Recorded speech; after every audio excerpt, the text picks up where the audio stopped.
Okay, we're now recording. I want to thank everybody to this this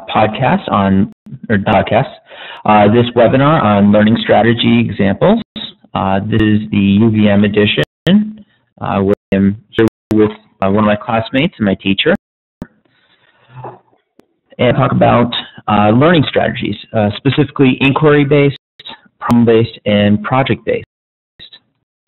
This website you can access if you go to my website, which is www.askbj.net. BJ's blog, Learning Strategies presentation, the Google site. Presentation would include both the presentation I'm going to show you and the examples that I have.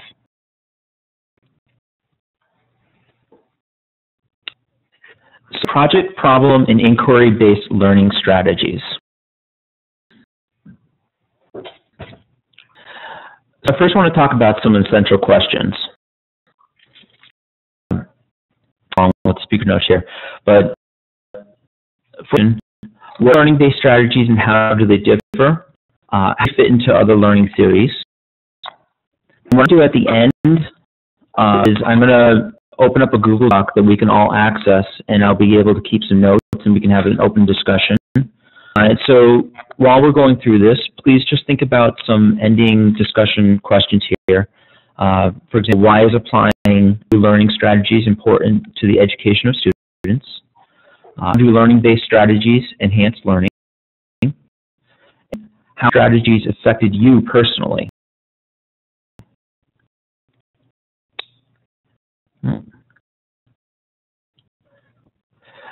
An overview of the three strategies. Project-based learning. It's really focusing on developing a product. One of the more important features of project-based, one of the more important facts of project-based learning is that it may not be student-centered, or may not be problem-based, or it may or may not be inquiry-based. So what it is it can incorporate all the other learning strategies. It's more about creating the project. Learning. Focused on solving a problem or acquiring some knowledge. And again, this approach can be a little bit mixed. Again, it can be project-based. It can also be inquiry-based. That depends on whether the students are creating the problem or whether the teacher is creating the problem. We have inquiry-based learning, a very student-centered approach. It's from questioning, critical thinking, and problem solving. I love the quote, "Involve me and I understand." So very much related with that.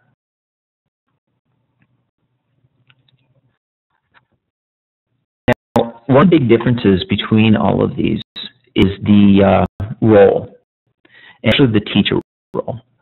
In project-based learning, the teacher is a facilitator, develop the atmosphere, they develop pretty much all guidelines, and they really have a big involvement of the absolute structure of the entire lesson. In problem-based learning, very much a guide. They will post the problem out there. The student's responsibility to find out the information, where the teacher kind of like stands off and maybe directs them in certain places for them to look. The teacher is not going to be providing the information for them to answer the questions. Just going to say, look here, look there. Inquiry-based learning, they're both a guide, so they'll say where to look, and they can provide information. So in inquiry-based learning, the teacher becomes also a resource. A quote that I found, it is important for teachers not to provide the students any answers as it defeats the learning process and the investigating process. Oops, an extra process in there.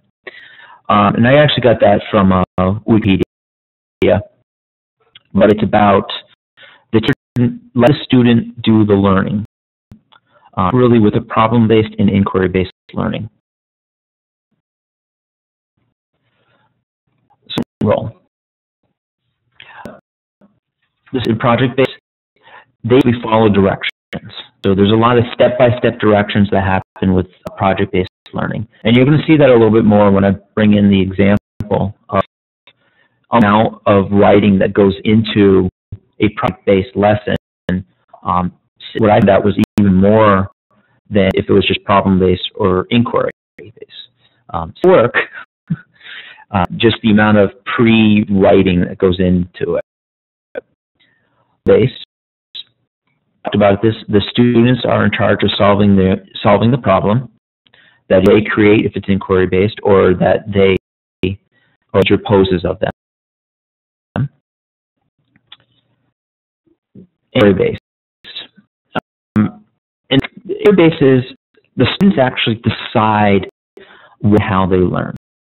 The teacher might give them a direction, but it's really the students. And this can require a lot of self-discipline on students' part to be able to go through and follow these things. Again, the teacher in inquiry-based learning is a guide and a provider of information, so they have to keep students moving along forward. But inquiry-based is very a self-discipline type of learning. About ownership. The initial idea, and this is one of my favorite slides in writing because it really stood out and helped me understand the differences.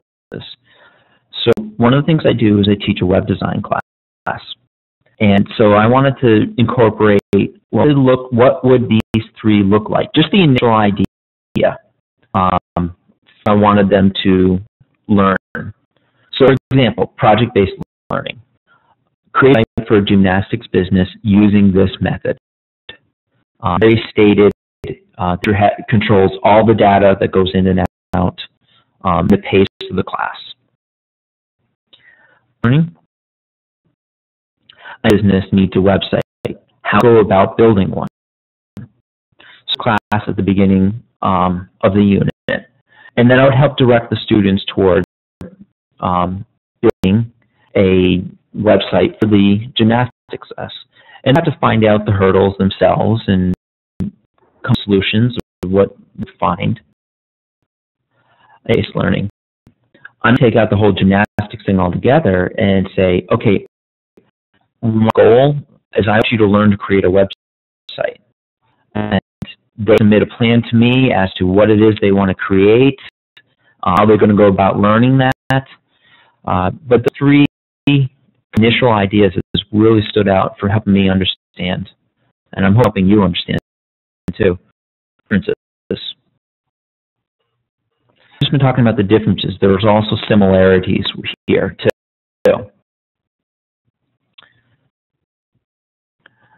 One of the things frameworks is probably understand by design or backwards by design. So I use that a lot, which starts off by essential question and learning goals, assessment. Start off with the essential question. In these frameworks, you still would create an essential question. You still create learning goals. And wrote over some information I found about some goals. You can have some recognition goals, strategic goals, effective goals. So I want to think about these when you write them in. There's a lot of information about this, and this presentation is on the strategies itself. I talked about assessment, and you're going to have similar assessments between all three of them. Inquiry-based learning, often the student will even decide their own that you're going to apply to them.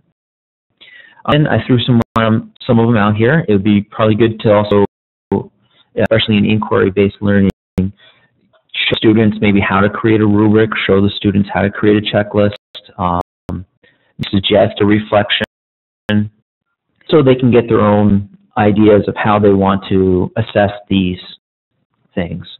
Some extra steps and learning steps I can go into inquiry-based teaching, I guess, around being able to evaluate themselves. Collaboration is key. Whether you read about all of these, collaborating is one of the main things that they throw into all the strategies that I have seen. So you can collaborate in group projects. Students may mimic responsibility. Maybe in problem-based learning, that is probably going to be one of the higher, one of the bigger choices is where they actually mimic what is real life. Peer review, interviewing with somebody in the field. I think Kim, you mentioned you were doing some stuff with Skype. A website called education.skype.com, which allows you to connect with other teachers and other educators through Skype. It's a really great resource to take a look at. Group projects. Depends on how the group is. I mean, students mimicking responsibilities still could be a group project with even having their own role. You'll see a reflection in all of these. I threw some examples out there of some reflection questions you can ask your students, and then this applies to all the strategies. A couple more words. How is your project important to you? You apply the skills you learned elsewhere in your life. See, what of the work really matched your style? These are similarities between these learning strategies.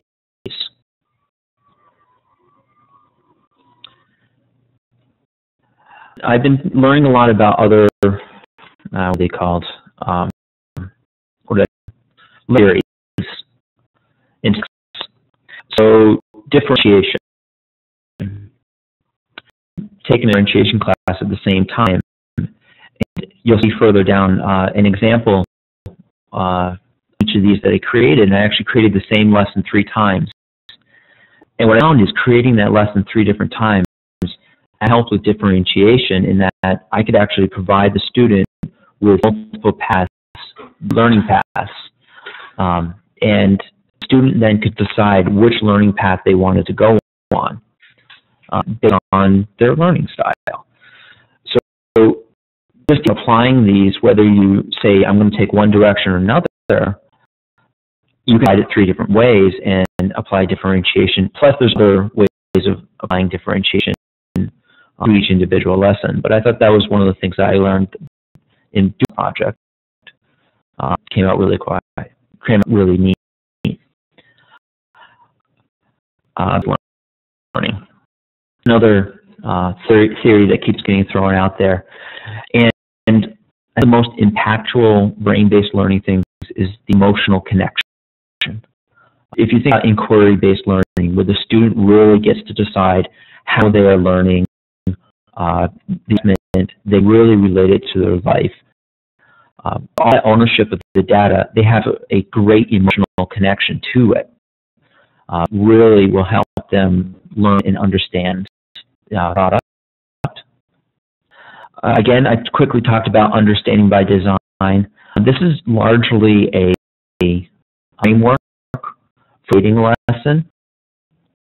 As to be a learning theory, but incorporate. When I was going through, you have the goals, you have the assessments, and the tasks. That task area is where you'd see the different learning theories be applied.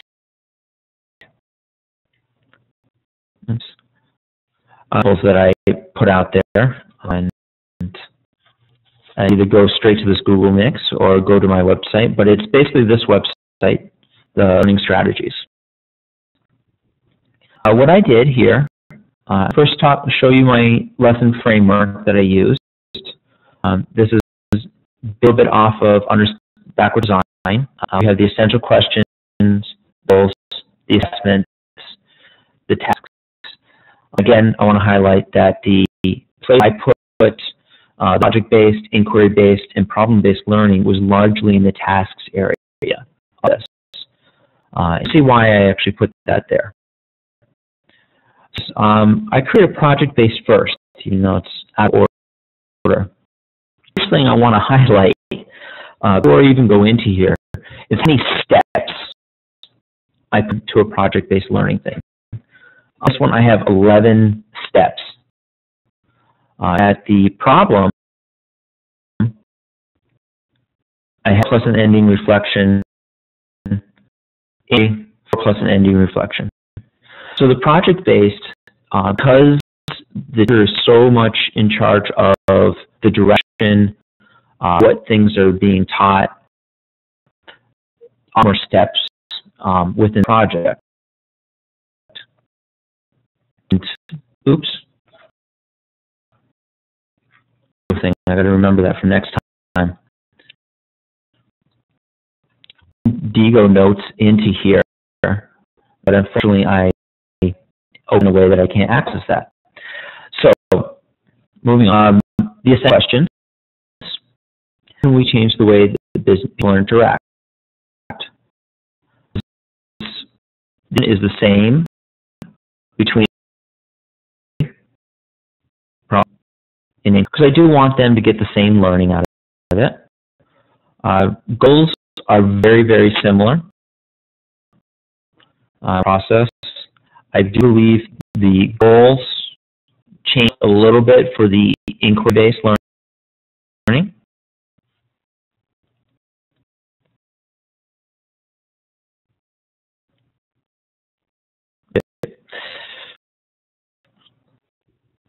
Now, what change is your tasks in your class?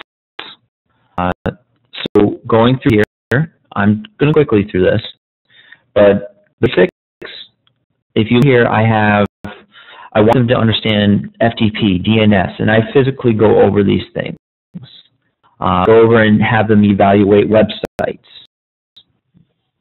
Google Apps, establish the situation, choose.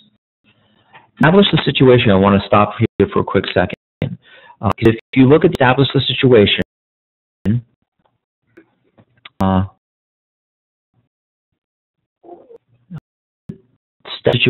or internal interview. Nope. I established the situation here. This actually has a very big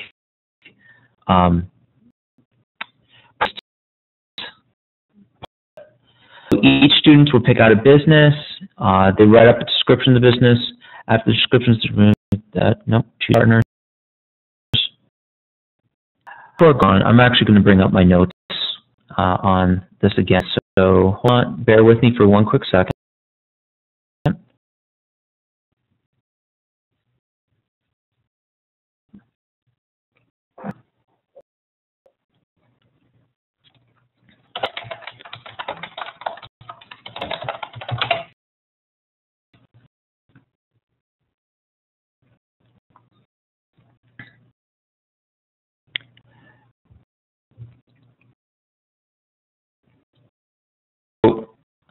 While I'm letting this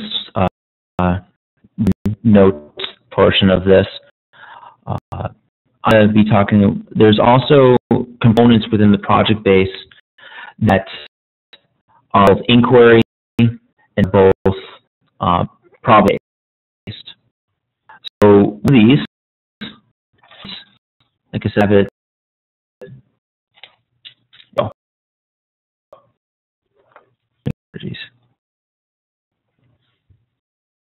There you go.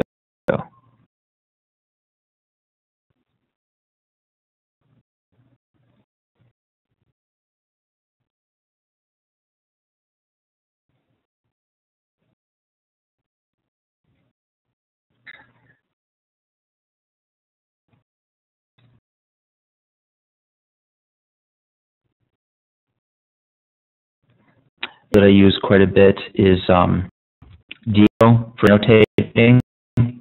I use Digo for highlights of. There you go. So here's my quick notes. Steps.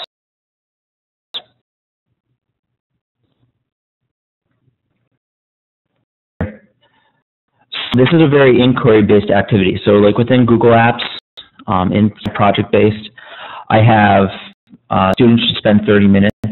This is an inquiry-based lesson, but it's an inquiry-based activity where I'm just letting students play and giving them time to find information out on their own.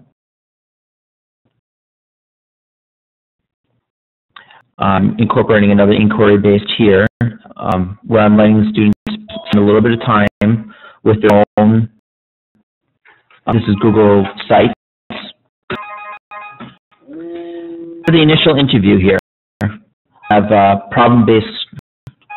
very problem-based situation, where I set up the situations where one is a web designer and one is a client, and they're able to create a website between the two of them.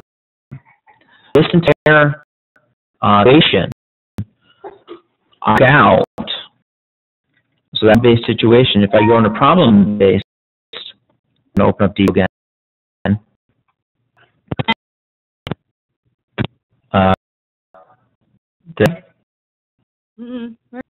Okay. So if I go down to problem-based, at the same situation, so the actual problem in the problem-based learning management here is one person is going to be a business manager, one person's a web designer, and they have to create a website between the two of them. Activity, again, goes back to my initial talking about where there's a lot of overlap, where project-based learning can also be inquiry, can also be problem-based. Shows up here, where I actually took out a component of longer project-based, turned it in its own lesson, and we'll run that. One of the things that makes this very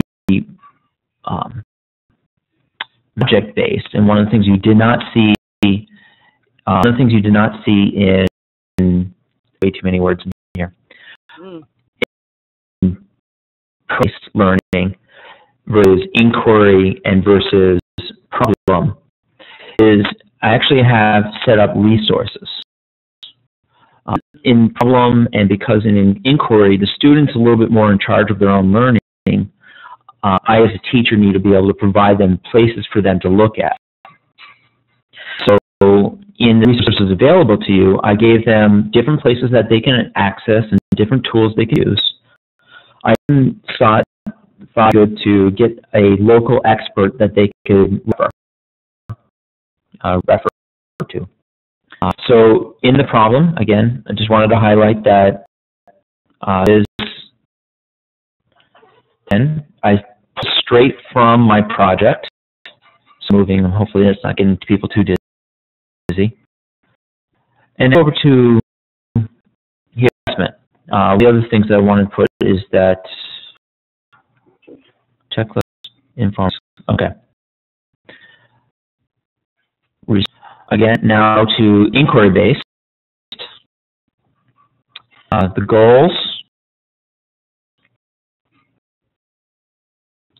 This is where it needs to be a little bit shorter. We'll see that it is much, much shorter.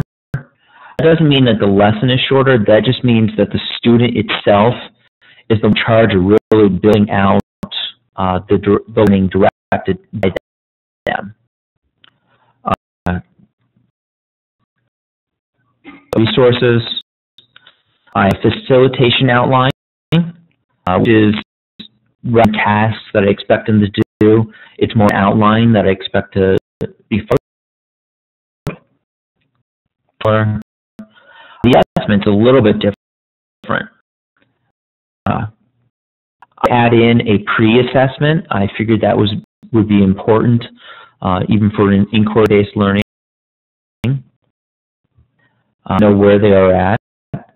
But you can see right here in the formative assessment, I say specifically student designed, same with the scientific. Again, inquiry-based is very much student designed. So see the assessments, you're going to see tasks and the direction, all done by the student. The same, I think this goes back to the assessment where I in the learning plan outline itself, asking the students to develop own assessment through the project. In the past assignments, I actually said, okay, I want you to maintain a blog, write reflections. There's even more put on the student to say, you're going to show your own learning. And I'll do something like spot checks, maybe reflection where I want all the students to just kind of talk about what they're doing. I've actually done this in my own class several times where I have them work on their project, and at the end I kind of open the class and have it up on the interactive board in front of the classroom. I'll let the student actually update some notes. So it adds in a great collaboration. Still allows the student to be in charge of their own learning and their own direction, but you get some other input, and even more so than just me. Reflection, again, students should how they want to show this at the end.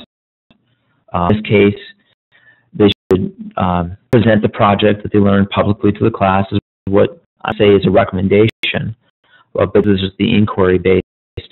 They do have their own in that matter. At this point, there's the presentation. At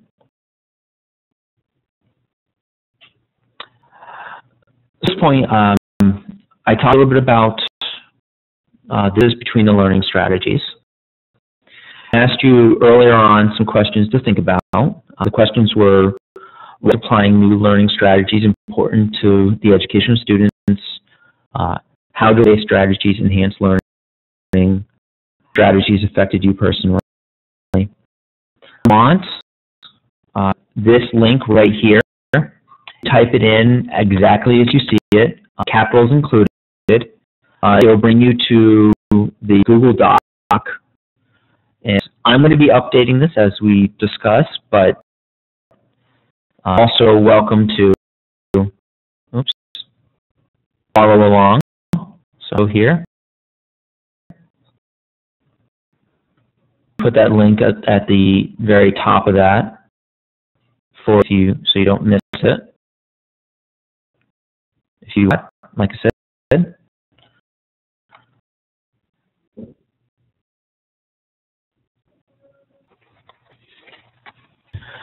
So, why applying new learning theories important to the education of students? And I'm opening this up to you too. I'm looking for it. Go first.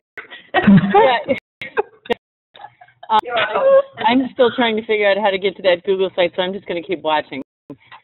Okay, I'll try and type. Well, I'm actually a really good typist, so I was thinking I could do that. Oh, please. I think today we were talking briefly before Sandy joined us, and Sandy, what I mentioned was that so far the title of my reflection journal is, Can You Teach a Dog New Tricks? Because I'm an old dog. And that's why it's important to me, because technology that I had when I was first learning the basics of teaching in the 70s is different. Mm-hmm. And I think one of my of teachers through the years is they keep dusting off the same old lesson plan because the war hasn't changed. And the idea that they could teach the Civil War differently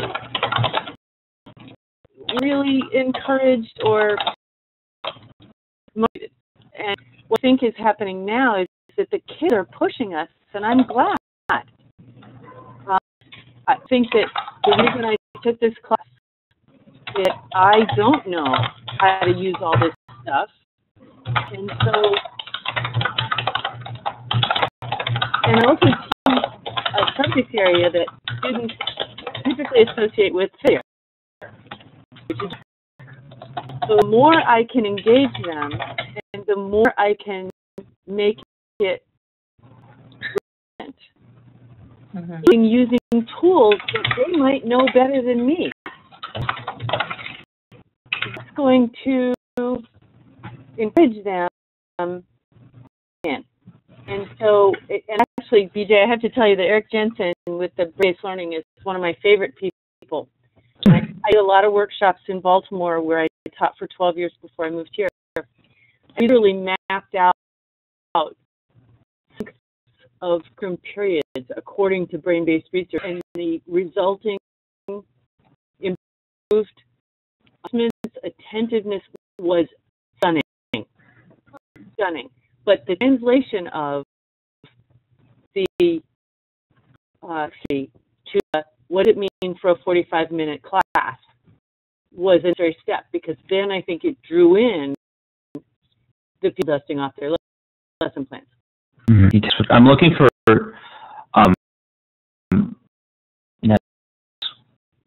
just took a brain-based learning class, and it was funny. One of the things I did was off by a survey. And the survey, I'm looking for it. I don't see it in my blog right now.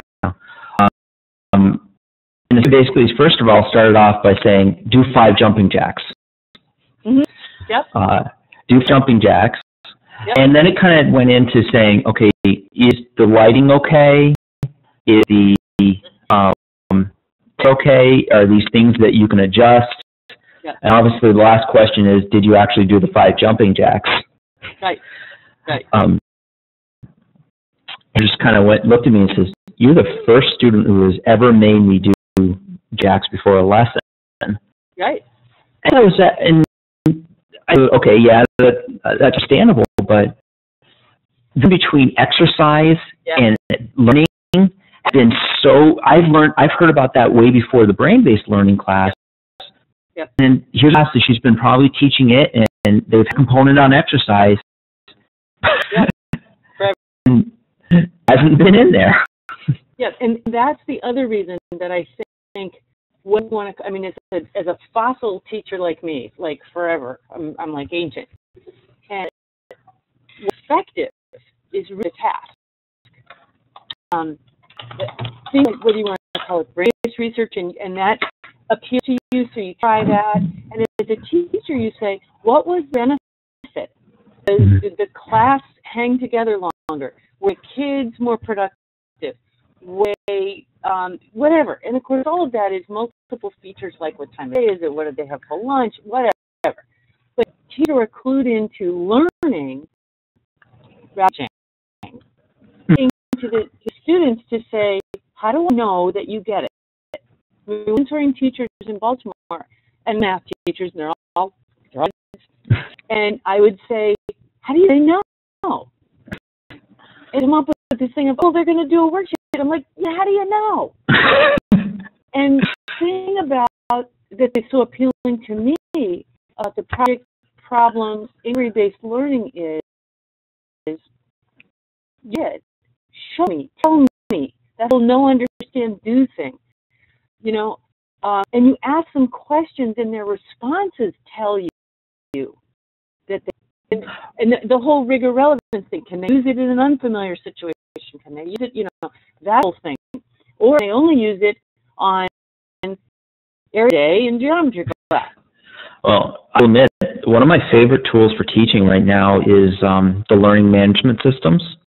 I think there's a free one out there called EDU 2.0. There's another one, Blackboard, you know, using at UVM. I love the discussions. Oftentimes, even in my class, every classroom I have, whether I'm teaching it standard or online, homework is the discussions. Right, and it really is great. I wanted to highlight, you know, students are pushing teachers to change the way we teach. I love that comment. Amen to that. Because it is.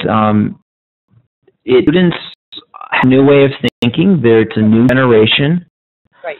And we keep teaching. And it's funny because I have to think about this myself whenever I teach. The teaching do not necessarily learn the same way that I learned. Right. So I have to incorporate that. Right. And or you can get the students involved, especially in the ownership of their own learning. They will learn. And the job is just to make sure they know the information. How they get that information? The fact of letting the students do it. Right, and the thing about math teachers, and again, this was sort of a answering thing, I would say to them to tell me about the most frustrating thing they'd ever tried to learn. Most math teachers are people who got math really easily. Mm-hmm. They do not intend how getting it. And so, again, the openness to how else could this be done. Some of my really low-level geometry classes actually have methods that are named for kids. This Morgan method, and they're bored. And the kids would stand up. First they had to teach me and sort of think about, is this going to hold always, sometimes, or never? Then they would explain it to class, and the kids would go, yeah, okay, fine. It doesn't have to be my way or the highway. But the idea that, and see, I read this in my, it scared me to death. But it's good for me to be scared to death once in a while to know how my students feel. And how can I then kids know stuff that has airtime in classrooms, but might be really interesting and relevant. My issue is actually, when I teach, is actually the opposite. I'm letting the students just be learning, right. Let them play. And mind you, most of my classes are skill-based, being a technology person. And I took this class, and I actually started this because I have the hardest problem. My hardest challenge is actual learning theories and applying proper learning, applying proper assessment. Mm-hmm. It was because when I went into this, it's like, okay, I really want to understand inquiry, project, and problem-based learning. And so I chose to do an inquiry-based type of a project and really learn it. Yeah. And that was an experience for me because I knew all the tools. So, I think many people created a web quest, and yep. I think that was a challenge for me because I'm not saying the data wasn't a challenge, but the building was really going in to try and understand the differences was. Right. I'm just the reverse. I've got the learning theories. And how do kids learn math who hate math? I got that cold. I had never touched a Google Doc in my life. And it still scares me to death. And yet, what I know is that to build a relationship with my students that helps them be comfortable enough to risk doing career center. I have to do that. And either a Facebook friend to understand that, or I look like an even more irrelevant person in their life. And that's a big thing. Anyway, so I'm going to let Sandy come in now.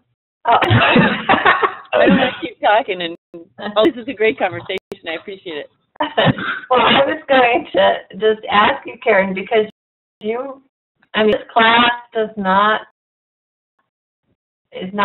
organized in a way that teaches a step approach to different technological tools. Yeah, I remember. So you were thrown into just the very nature of this class into kind of figuring it out on your own, and I'm just really curious how it works for you, because especially in terms of the longevity of knowing these things, because you have to struggle figuring it out.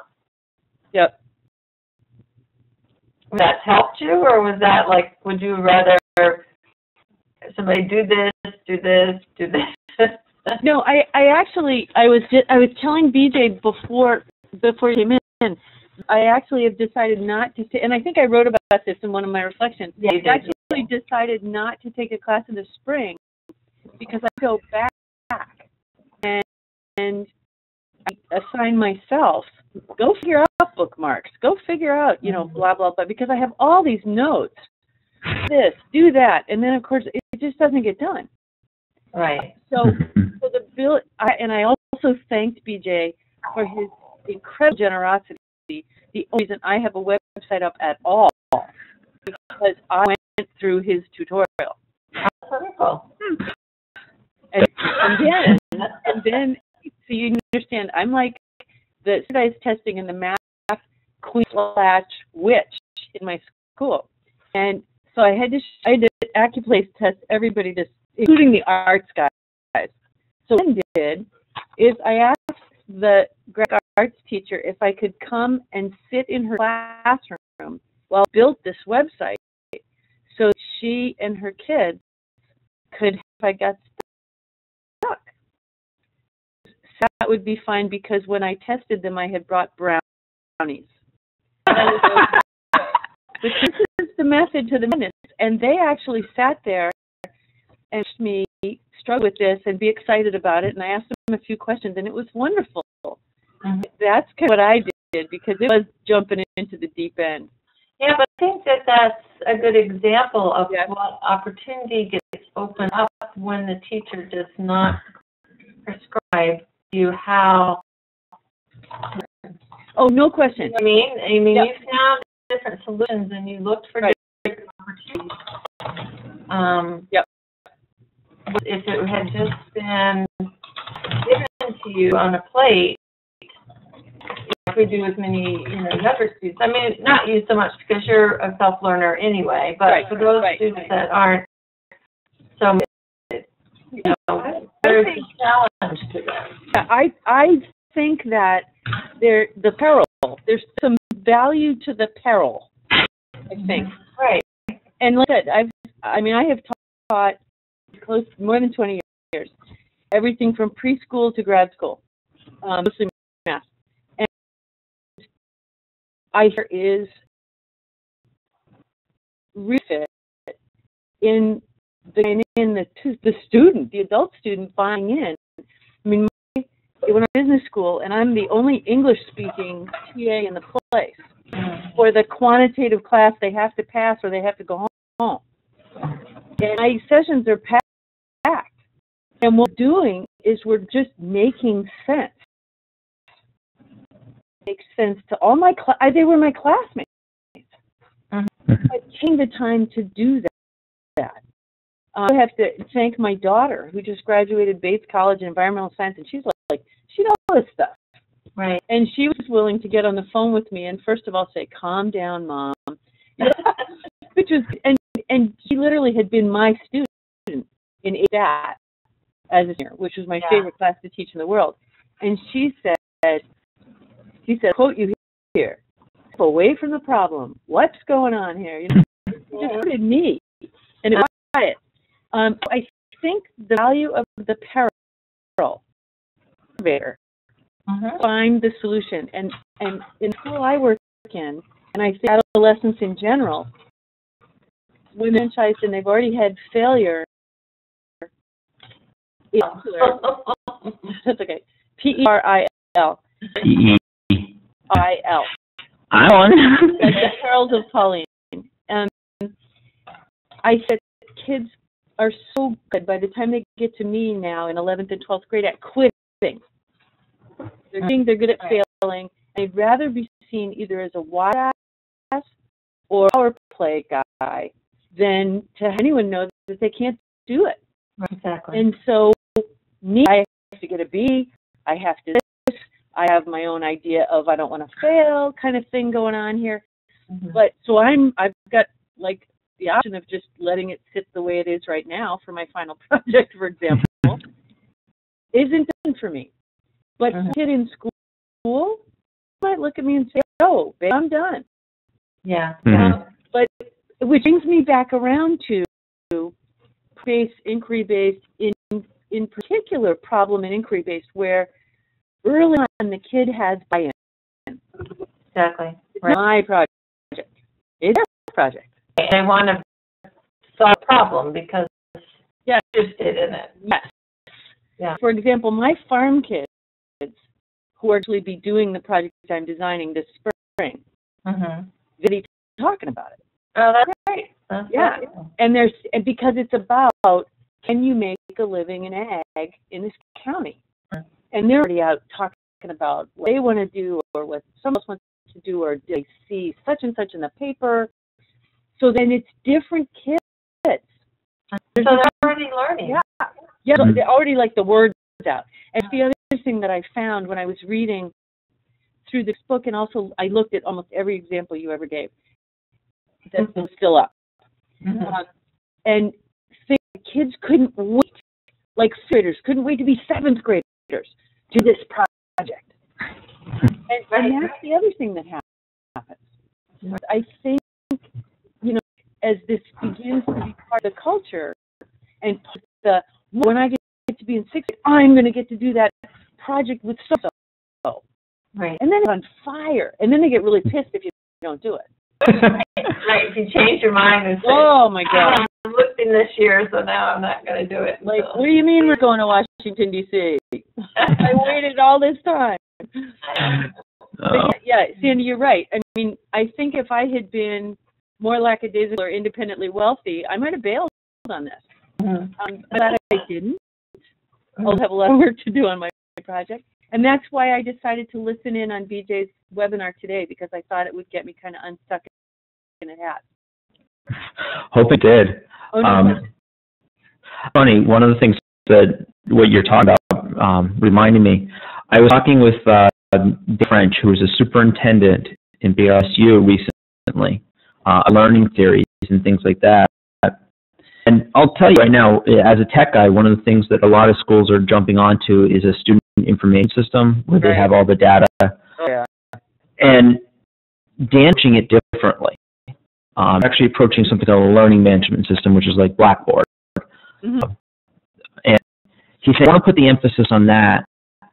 And as soon as he said, I have a student information system, as much as I care about the learning management system, he said, opportunities just opened up.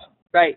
And I think that can be applied here, whereas if a teacher can let go, I don't know what it is they need to let go of, but they can let go of, right. And minded, they can open up opportunities that would never have known. And I think that's where it comes back to this, applying new learning theories. And why is that important? Well, it brings up new opportunities for learning. Right. And the way, my gray hairs, talking to your not gray hairs, I worked with a bunch of superintendents and assistant principals in Baltimore, because Maryland is way farther along on this No Child Left Behind thing. And the whining was over a long time ago, and especially for the math. And I actually was able to, I came in just for fun to work with a bunch of middle schoolers and teachers, and you had assistant principals who were like your superintendent, low. And teachers scared to death. And I basically was in a yoga class with this assistant principal, and on the drive back and forth, I helped her to see that to win the war and not the battle. Because typical teachers are in charge once the doors closed of their classroom. And typical teachers are transaction-oriented more than relationship-oriented. And key, as I read through this, the key to the project and inquiry and project-based thinking is really have the atmosphere of trust and respect, the teacher and the kids and the environment, that makes it safe to the wrong answer, makes it safe to come up with your idea, makes it safe for me as a teacher to say, whoa, this is what I had planned, but maybe we'll do this. Or for me to say as a teacher, I'd like us to try something different out. To a teacher in a what's the word on here? National, what do they call that? Yeah, that thing. The evaluation thing. Man, they're terrified. They're all, most of these people were good students. Tell what you want. What do you want me to write? Where do you want me to put it? And they're not kind of like, woohoo, let's budgie jump through this lesson. I think teachers are very much fearful that they'll be accused of not, covering the content and that if they don't control everything, that everything might not get covered. Right. You know, as we would say, you know, do you want kids to cover, or do you want kids to understand? And, yeah. you know, that's the understand one set where you're going to understand them all. Yes. You know, my favorite thing was trying to work with social studies teachers at one point, and I was in a good conversation because I would never have had this conversation with this person. But it was totally out.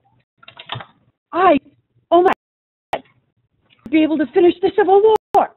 And I looked at her and put my hand on her hand, and I said, actually, you know how that went. And I stepped back for a minute and said,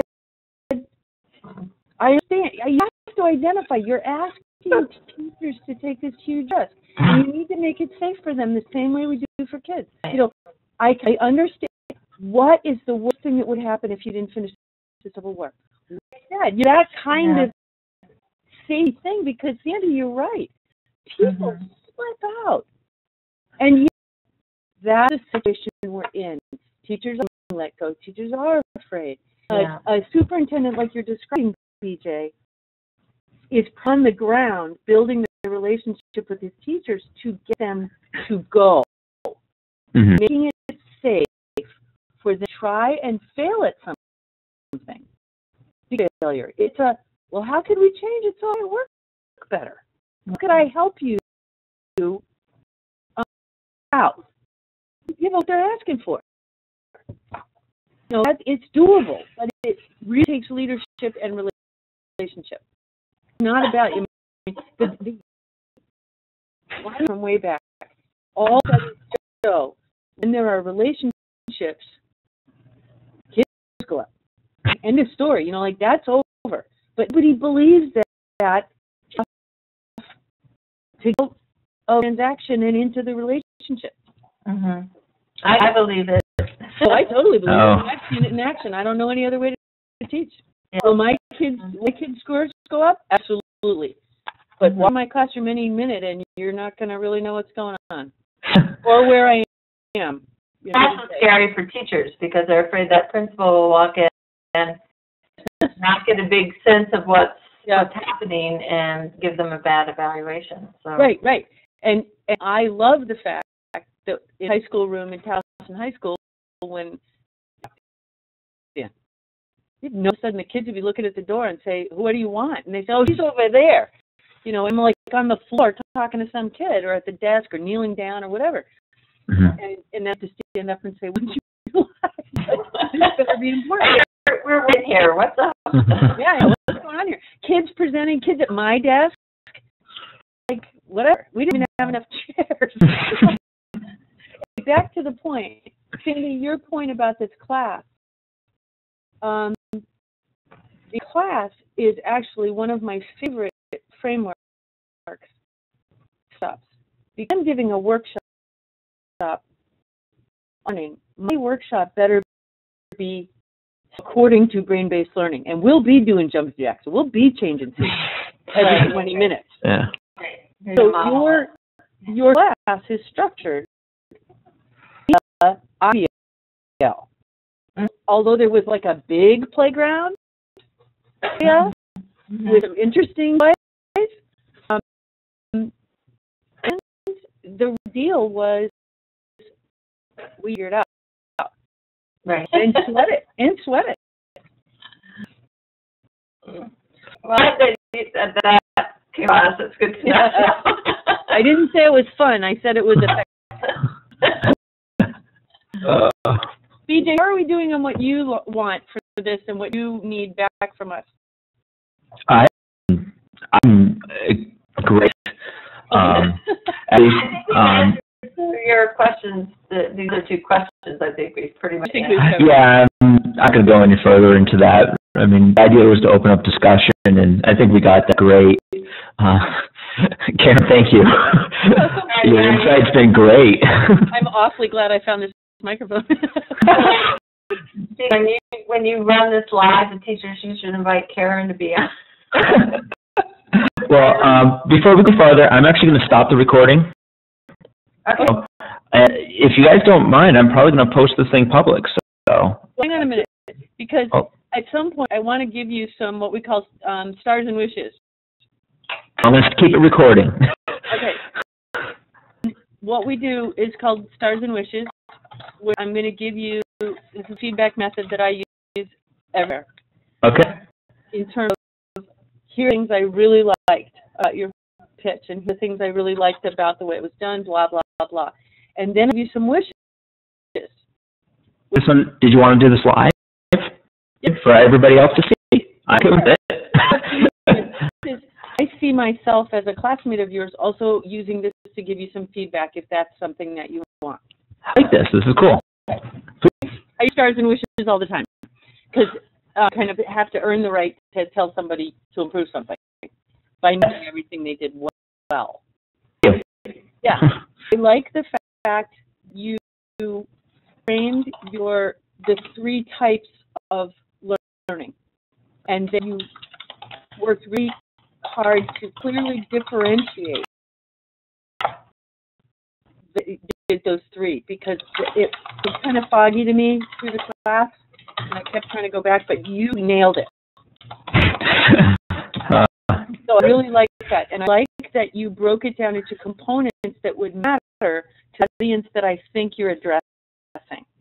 Teachers, which are teacher college thinks they want to be teachers, which are superintendent team leaders, breaking down what is in it for me. What is in it for me as a teacher? What's in it for me as a student? And also some clues to when do I think I'm writing one kind, I'm actually writing the other kind. That was actually a big learning for me. I could tell. I could tell by your notes, because we're saying, this one has more lines, and that one has, I had to change this. Like, what were the pieces to this for me as a teacher, this kind of learning versus that kind of learning? Andy, she got a lot of questions for me. Yeah, well, I probably should have asked Sandy more questions along the way. I usually just gave her the SOS calls. And this goes back to the inquiry-based learning, where I her as a resource, and I need to know that what I was showing people was truthful. Right. But I think you have really boiled down to, in my class, say, gettable amount of information. I think something, I'll just pick up on this since we're on this topic. I think the thing that is really difficult, and you said this in the beginning, maybe you should try to put it more forcefully, is that all types, there's inquiry and problem-based learning opportunities in all three types of projects. Right? And because you use the terms so interchangeably, it can get confusing when you're talking about them, because you'll use, like, well, we'll do an inquiry, like, for example, if you're doing research, one could call it inquiry-based learning, but I'm trying to just differentiate that it's the culminating project is what the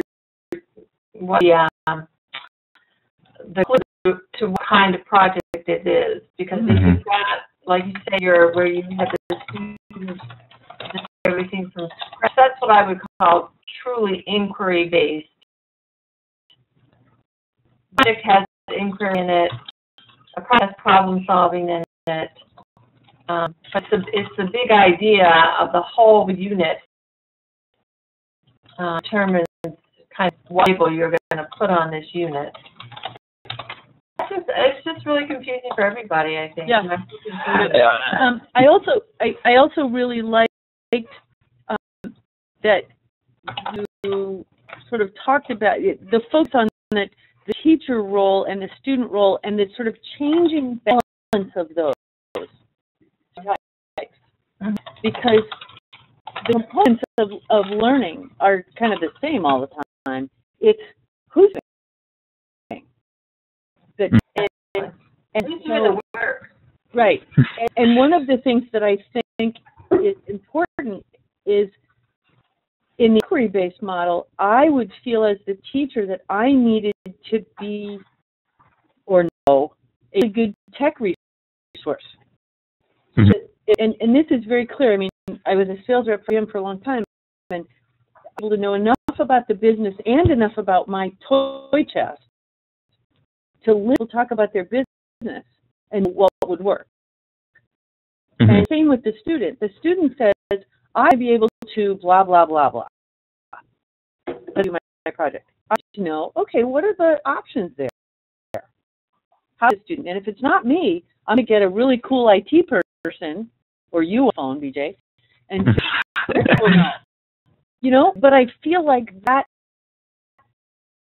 and that it's much less predictable. With your point about the fear, a much less predictable sequence. Right. IBL. You can timelines till the cows come home. Mm-hmm. But there's lots of different paths going on. It's really improv for all these kids. You need to, I mean, any good musician who does improv is pretty trained time to be a good improv person. Okay, we're at the wishes. You ready, wishes? Okay. And the difference between my style and your style, but I would have begun with some peak curiosity of what you care. In other words, like, I mean, some examples that I found looking through all the websites were like the baseball statistics. I love that because I'm a huge sports guy. So you say, here's the difference. In an math class, we plod through death by ditto, played 450 different batting averages. You know, and that's what would be called batting averages. And then there's this mode, you know, like, what if, blah, blah. That's what I usually try to use with my students and doing workshops to say, which do you do death by ditto? Or let's say, you know, let's pretend that you're in a math class or you're in a whatever class, and we're going to look at batting averages. Okay, today I'm going to give you the formula, and then I'm going to give you 6 different examples of that you will calculate. And people do that. Today, right? Or we kind of saying, you know, figure out how you measure whether somebody's a good hitter. What would you need? What would you use? And you address it till the end. And the 50 ditto things are, oh, by the way, here's a website. And you just start playing that while the credits roll, kind of thing.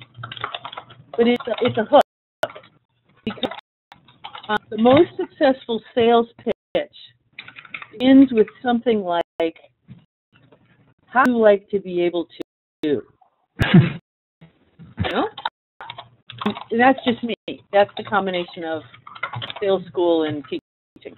But it's very effective because it says you took the time to figure out what might be worth or trying to figure out, and you have something that would help me. Now I'm listening. Right there. Added in your previous question before of how do you know your students understand from before, because I think that would be a good fit. Right, because all I'm going to know at the end of that 50-item ditto is how to do this for them, and they're not going to know that 5 minutes from now, or care. And so that's a big thing. The rest of it I loved, and only because I care about you. You need somebody to edit your slides. Yes. I'm going to be mine. Oh, okay. See how I gave you before I get it? Well, I try. You are too knowledgeable, and your stuff is too effective. Can anybody find a simple fault like that? And I always have somebody read my stuff. I always have 2 or 3 people look at it and like recommendation that we're going to colleges all over the country, like thousands of them, and I always had people read them. Sandy's usually my proofreader, but it's hard to have my teacher be my proofreader. Well, find somebody you can barter with for the thing you're good at. Seriously. Your stuff is too good. Your stuff is too good and too important to anybody find that small a fault. Away from it, because then people get focused on that. But especially if you're trying to teach teachers. The teachers are so in tune to seeing the grammatical mistakes that I know. And I truly run into this, and it's been and it's the fault I know about that I've not been able to get over is, dealing with grammatics. First showed this to the class for review. I knew there was so many little tiny mistakes in there, and I had the caveats. I haven't been able to spell check this. I at least got spell check down, but I know there's things I don't pick up. And I think you're right. It's the way I think and the way I learn and the way I teach. That just does not stand out to me. Right. It will impact your effectiveness and usefulness. And here's the deal. This is the old question of why doesn't Michael Jordan mow his lawn? Because there's somebody else that can do that. And somebody else who's better at it. And the guy who's mowing his lawn is not going to go to the NBA Finals. And so you do these terrific presentations, and your way of presenting this is complicated, and it doesn't seem complicated to you because you know it. So you invite somebody to see your vulnerability, which is, I'm not good at grammar and spelling. Okay, find somebody who is. Find somebody who's good at grammar and spelling that would like to get good at technology. And you... Well, I may hit you up on that because... Yeah. And we work these partnerships out in my classes, too. Those kids will be working together. Actually, one of the other proofreaders I have at his previous school now, and I haven't been able to establish the team here. So it's important. Important to know what you're good at and what you're not good at. I have a real long list of what I'm not good at, but I'm good at typing. Okay. Your stuff's too good, and people will get distracted by it. We'll get put out before I do this again on the 15th, you're welcome to share. I'll have some proofreaders done. At least now at the time, considering I was finishing this up last night or this morning. Things. Yeah, I mean, this for me, this is done as far as your course in to this webinar. So, but just as another before we go, I gotta go too. Before we end, I do think you want to have like way to conclude after this discussion piece. Yep. To kind of bring it back together, just have some kind of a little summary slide. Yep. That to kind of bring it together, maybe a resource page that you put up for information, how to contact you, blah, blah, blah. Some way that brings it full circle. Right. And the other thing is, Sandy, not so much for you, but for you, and maybe I just missed it. I think where to put this kind of thing in a unit, because you're not typically you're not going to sell them on doing only this all the time. Right. Where to put it, where is it effective? That kind of suggestion is more than something. But the other thing is, when you were contrasting and kept like flipping around in the middle there, and if there were a way to do this, but you might to have sort of even two of them side by side. Okay. Contrast that way. If you only compared two at a time. No, that's a good idea. And I got discouraged a lot by not having my notes, my little thing. Clearly, it was a big, long lesson that I actually wrote, but I wanted to highlight certain pieces of it. And so, but the side thing is a good one. I said, because you can say, look, here in the assessment in this one, we've project-based, blah, blah, blah, compared to.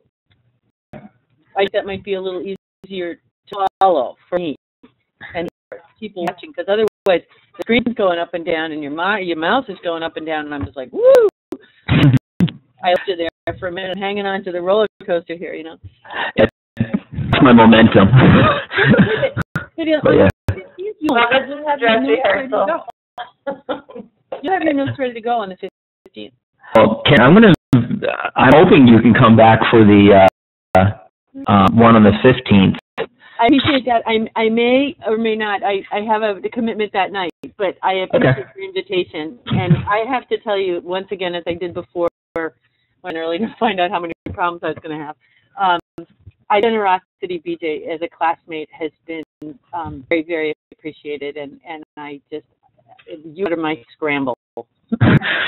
You're here. Okay. Well, BJ. Thank you very much, everybody, for attending.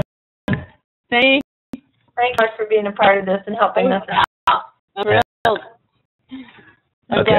Bye-bye. Bye, everybody. Bye.